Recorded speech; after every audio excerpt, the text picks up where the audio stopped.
Hello friends, welcome to all. Today we will start types of motivation. So there are two types of motivation, first intrinsic and second extrinsic motivation. Intrinsic को ही कहीं कहीं पे आप देखेंगे intensive and extrinsic को आप देखेंगे extensive, नाम चेंज रहता है बट सेम चीज़ है। इंट्रिंसिक क्या होता है? Internal motivation, okay, and extrinsic क्या होता है? एक्सटर्नल मीन्स बाह्य, और इंट्रिंसिक क्या होता है? आंतरिक, आंतरिक मोटिवेशन। इंट्रिंसिक मोटिवेशन में क्या है? Intrinsic motivation means that the individuals motivation stimuli are coming from within. इसका मतलब है कि जो आंतरिक अभिप्रेरणा है वो किसी पर्सन के अंदर से, मतलब किसी उद्दीपक से प्रभावित होती है और आंतरिक इंटरनली वो इफ़ेक्ट होता है और अपने बिहेवियर में चेंज करता है और काम करता है मोटिवेट होके, okay. The individual has the desire to perform specific task. यहाँ पे जो पर्सन होता है वो कोई स्पेसिफिक टास्क करता है, कोई काम करता है जो उसकी इच्छा शक्ति के अनुसार हो, ठीक है, because it's results are in accordance with his belief system और fulfils a desire and therefore importance is attached to it. ऐसा वह इसलिए करता है क्योंकि जो इसका रिज़ल्ट होता है, जो इसका परिणाम होता है, वह उसके विश्वास प्रणाली जो है, उसका जो उसका विश्वास है उसके अकॉर्डिंग होता है, उसके अनुसार होता है। और उसका जो डिज़ायर है, जो उसकी इच्छा है, ओके, जो उसकी डिज़ायर है वो फुलफ़िल होती है, वो काम करने से उसका उसकी इच्छा पूरी होती है और इसीलिए वो इससे अटैच्ड होता है, ठीक है।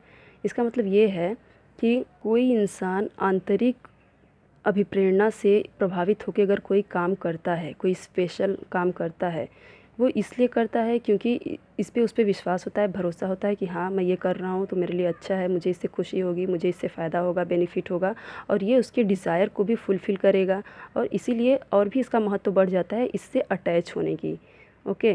और ये इम्पॉर्टेंट है एक बच्चे के लिए पढ़ाई में, लर्निंग में, ओके। बच्चा अगर आंतरिक रूप से अगर मोटिवेटेड है तो उसका पढ़ने में ज़्यादा अच्छा रहेगा, मन लगेगा और अपने डिज़ायर को, अपने गोल को परफेक्टली अचीव कर सकता है। Intrinsic motivation involves engaging in behavior because it is personally rewarding, essentially performing an activity for its own sake rather than the desire for some external reward। इसका मतलब है कि इंट्रिंसिक मोटिवेशन में क्या involve है?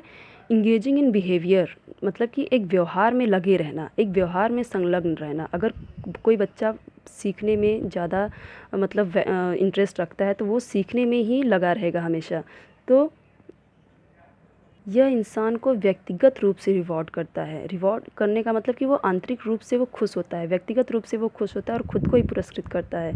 जिस तरीके से वो अपने काम में संतुष्ट रहेगा, अपने सीखने में संतुष्ट रहेगा, तो वो खुद को ही एक रिवॉर्ड देने में ही फील करेगा कि हाँ मैं, मतलब उस चीज़ में उसे सेटिस्फेक्शन रहेगा।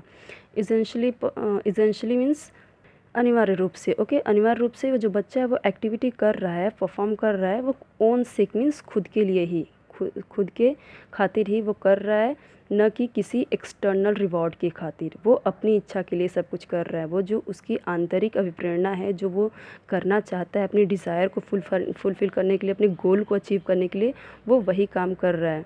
इसमें वो ऐसी कोई एक्टिविटी नहीं कर रहा है कि जिससे वो एक्सटर्नल रिवॉर्ड मिले, उसे बाहरी उसे रिवॉर्ड मिले या बाहरी कुछ उसे एक्स्ट्रा चीज़ें मिले, वो अपने ही खुशी के लिए कर रहा है। कई सारे एग्जाम्पल दिए हैं तो एग्जाम्पल देख लेते हैं। Examples of action that are the result of intrinsic motivate includes.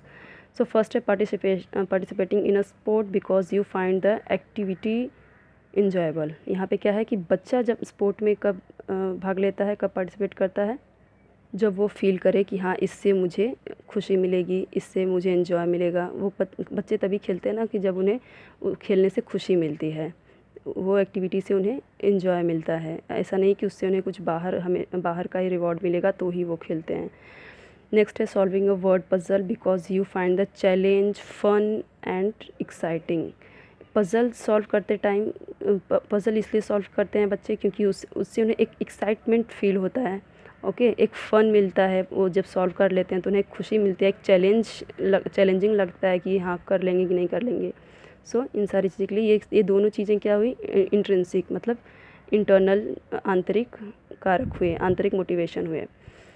Next है playing a game because you find it exciting. वही सेम चीज़ है कि गेम इसलिए खेलता है बच्चा क्योंकि उसमें वो एक्साइटमेंट फील करता है, एक्साइटिंग लगता है उसे। In each of these instances the persons behaviour is motivated by an internal desire to participate in an activity for its own sake। So simple है कि यहाँ पे कोई पर्सन इसलिए वो एक्टिविटी कर रहा है, वो बिहेवियर इसलिए कर रहा है मोटिवेट होके क्योंकि वो अपने इंटरनल डिज़ायर से मोटिवेट होके कर रहा है, अपनी खुद की इच्छा शक्ति से कर रहा है, अपनी इच्छा को फुलफ़िल करने के लिए उसमें पार्टिसिपेट करता है इट्स ओन से, अपने लिए वो करता है, सिर्फ अपने खातिर करता है। और यही इम्पॉर्टेंट है एक स्टूडेंट के लिए, ओके, एक गोल अचीवर के लिए, जो गोल अचीव करना चाहता है अगर कुछ, तो उसके लिए ये मोस्ट इम्पॉर्टेंट है कि वो खुद के लिए पढ़े और खुद के लिए लर्न करे। Extrinsic motivation means by prerna. Extrinsic motivation means that the individual's motivation stimuli are coming from outside, just intrinsic का opposite, कि इसमें इंसान बाहरी जो आउटसाइड का जो स्टिमुली हो उससे प्रभावित होकर काम करे। Okay, so in other words or desire to perform a task are controlled by an out source। Okay, outside source. इसमें क्या है कि पर्सन बाहरी किसी बाहरी सोर्स से वो कंट्रोल होता है और उससे उससे मतलब नियंत्रित होके अपने टास्क करता है। यहाँ पे जो उसकी डिज़ायर है वो बाहरी जो अभिप्रेरणा है, जो बाहरी स्टिमुली है, उससे प्रभावित होकर वो काम करता है। Note that even though the stimuli are coming from outside, the result of performing the task will still be rewarding for individual performing the task. So इसमें क्या होता है, जो पर्सन बाहरी प्रेरणा से स्टिमुली से प्रभावित होकर काम करता है तो उसके लिए उसे उस काम के लिए उसे क्या दिया जाता है, रिवॉर्ड दिया जाता है।